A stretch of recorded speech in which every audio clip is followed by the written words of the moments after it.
Hey guys, Horror Kid here. Just want to make a small little video talking about my experience with the Valve Steam Deck and whether or not I think it's a good product or not. Keep in mind the version of the deck I have is the $530 version, which I got as a Christmas present along with a 1TB micro SD card. But let's not waste any more time and jump right into why I bought it. So, the reason why I got this is mostly because of the fact that it's a PC in the handheld format. I'm not a PC gamer, as I'm sure you could tell from the amount of jokes about PC gamers I made in these videos. So the fact that Valve made a PC in a handheld format does do wonders for me.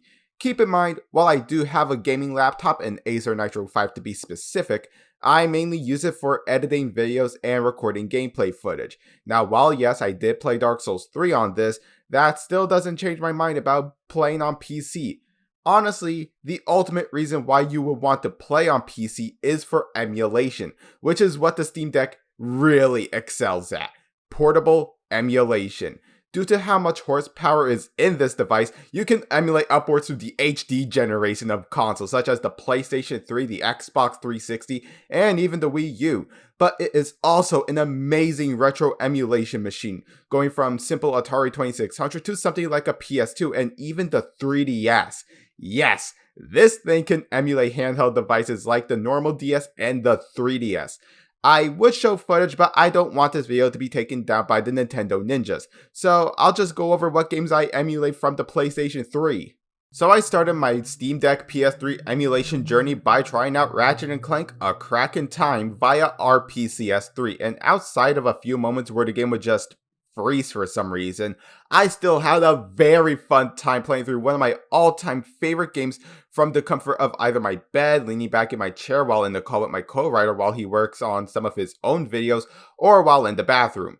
Now, while some other PS3 games ran smoothly, such as X-Men Origins, Wolverine Uncaged Edition, Demon's Souls, God of War HD Collection, and Lollipop Chainsaw, others such as Metal Gear Rising ran somewhat poorly. I know that there is a native PC version, so I might pick that up.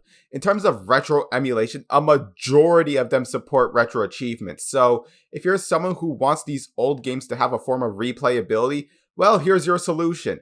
Keep in mind not every retro console supports it, very few PS2 games support it, like Castlevania Curse of Darkness and Lament of Innocence being examples of ones that support it.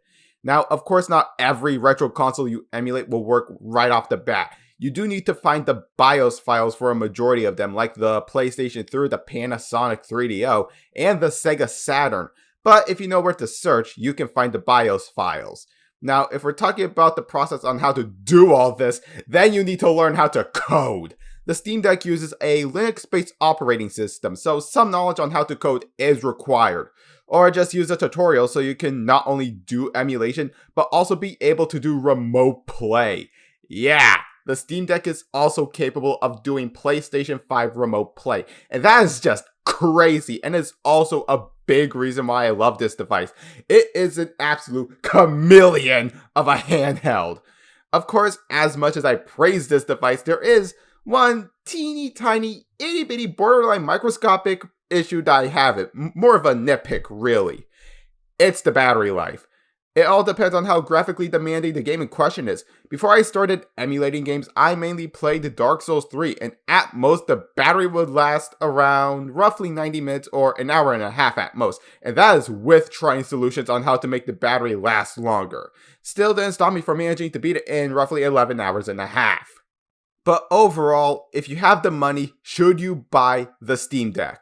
Well, yeah, but I don't think you should get the 64GB version. Take Clutzy King's advice and just purchase the 256GB version and save up some extra money to get a 1TB micro SD card if you're looking for emulation as well as some PC games or adding some non-Steam games such as Sonic Project 06 or the emulated version of PT.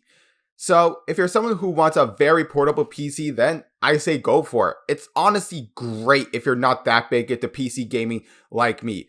Oh yeah, the feeling of this device is also great. Triggers are analog based, so that's neato. Analog sticks themselves also feel great, along with the D-pad and face buttons. Back panel buttons, I'm mixed about, but they don't bother me personally. But overall, I give the Steam Deck a solid 9 out of 10. I know I didn't go too in-depth with this device, but like I said, this is supposed to be a smaller, somewhat bite-sized video.